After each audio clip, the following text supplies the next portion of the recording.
Hello guys! Welcome to my YouTube channel. So for today's video, ipapakilala ko sa inyo ang isa sa condominium sa Parañaque City. So ito ay ang Alpina Heights, developed by Alpina Heights Property Corporation. And ang kagandahan dito is, dahil located siya dito sa Parañaque City, is very accessible siya going to Alabang, Makati, Mall of Asia, and Ninoy Aquino International Airport. So, meron tayo ditong ino-offer na pre-selling and ready for occupancy units na flexible payment terms. So, for as low as 11,000 monthly, ay magkakaroon ka na ng unit dito sa Alpina Heights. So, if you want to know more about this project, just keep on watching.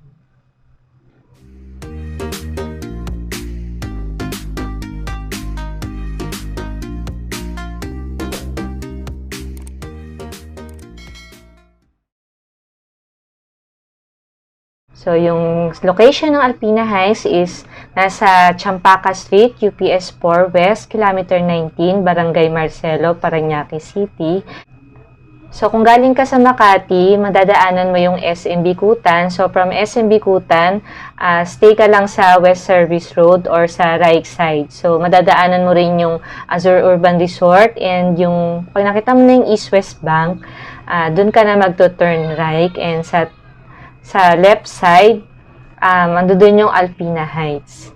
Okay? Pag galing ka naman sa Alabang or sa Laguna, sa left side ka naman, so, sa left side, makikita mo rin yung East-West Bank, then turn left, and turn left lang. So, yun yung ating Alpina Heights.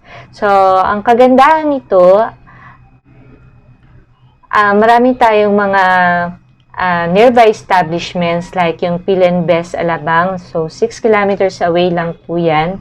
And yung Madrigal Business Park, Makati CBDs na 10 kilometers away lang. Then yung Bonifacio Global City and Ninoy Aquino International Airport.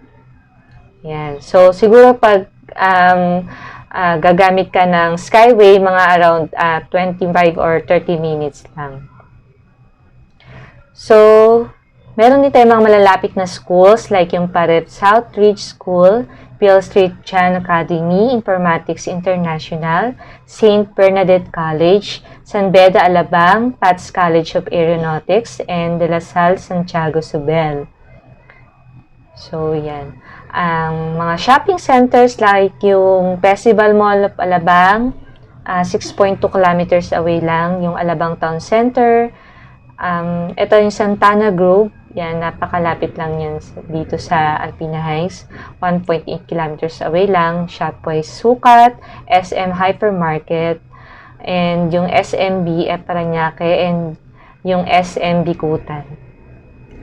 So, sa mga churches, we have the Sacred Heart of Jesus, St. Jerome Emilian Church, Iglesia ni Cristo Severina.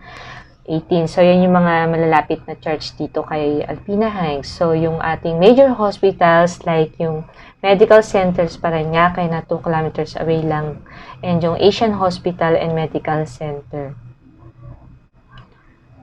So, ito naman po yung ating site development plan. So, we have 5 towers. So, ngayon, ang Tower 1 and 2 yung ready for occupancy na po dito. And yung ating pre-selling na sa 2023 ang turnover is yung Tower 3. So, ito yung meron tayo ditong 11,000 monthly na 1-bedroom unit.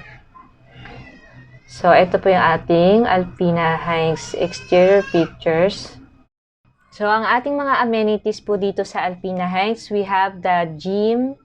So, yan, di na po kayo lalabas para magpa-member pa sa malayo. So, paglabas mo lang ng unit mo, kung gusto mong mag-gym, pwede kang makapag-gym. At isa pa dito, ang ating swimming pool is indoor pool. So, hindi ka rin maiinitan kung gusto mong mag-swimming. And meron po tayo ditong kiddie pool and playground at function room. So, meron na rin po tayong may laundry shop na rin po na malapit po sa ating sa Alpina Heights. So, may mga commercial establishments sa baba. And ang ating, we also have 24/7 security and CCTV.